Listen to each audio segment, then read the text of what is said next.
Interested in Christian sex tips? As a Christian sex therapist, simply educating some of my clients on the material that we're going to cover in this video has helped them improve their intimacy, and it can help you too. Welcome back to our channel. If you're new here, I'm Amanda. I'm a licensed marriage and family therapist and also a certified Christian sex therapist.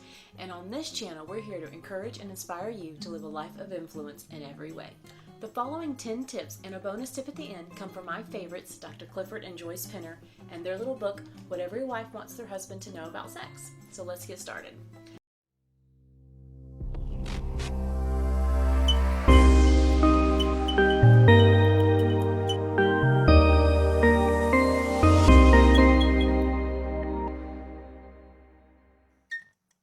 Number 1, talking about sex is vital to keeping love, passion, and intimacy alive in your sex life.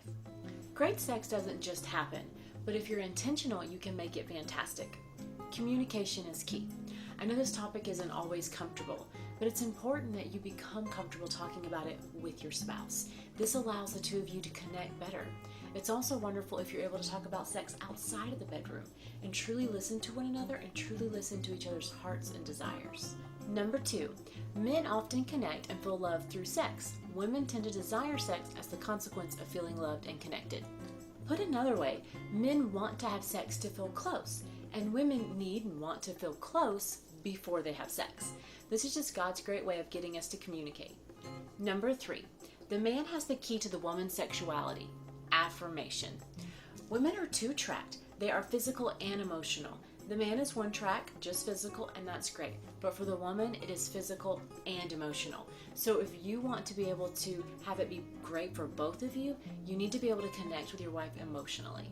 Number 4, there is no way a husband can know and meet the complex and diverse sexual needs of his wife unless she guides him. Okay, ladies, you are wonderfully and beautifully made. You are completely complex, unique, and different in every way. Your husband's not always going to know what you want and need. I know you think sometimes, well, if I tell him, then it doesn't count. But that's not exactly true. You need to be able to communicate with him. Most men are wanting to do what makes you happy and wanting to connect with you, but if they don't know, they just feel helpless. So being able to give him some tips, give him some direction, this is things that's going to really help him to be able to connect with you. And if you ask for the things that you want, you're more likely to get them because you've asked. And men, be humble and open to hearing your wife's heart. Number 5, you are responsible to communicate your unique needs, idiosyncrasies, and preferences from moment to moment. Again, don't keep your spouse guessing. Open up with each other. It's important that you can trust one another to speak up in the moment if there's anything that you don't like or anything that's painful. This allows your spouse to feel free and comfortable to be with you during intimacy and know and trust you that if anything they do you don't like, you'll be able to speak up. We are all responsible for ourselves. Number 6, a man needs to keep his pace lagging slightly behind her pace in both activity and intensity. In regards to intimacy, women are much slower than men. So for it to be good for both of you, husbands, you should go slower than you would naturally go and allow your wife to catch up with you. So try giving her a massage, tease her a little bit, allow her some time to catch up to you and your pace and where you're at. This will allow it to be better for both of you. Number 7, kissing is the essence of passion. Keep kissing. Kissing activates dopamine and oxytocin. Dopamine is the chemical that is more of your newness attraction factor. Oxytocin is excreted when a mother is breastfeeding, so this is more of an attachment. So when you're kissing, you actually activate newness and attachment. So keep kissing in and out of the bedroom. Number 8, everyone is vulnerable to outside temptation. Guard against it. No one is exempt from temptation. Please don't let your pride get in the way and make you think that you are exempt. It's important that we all put up protection around our marriage.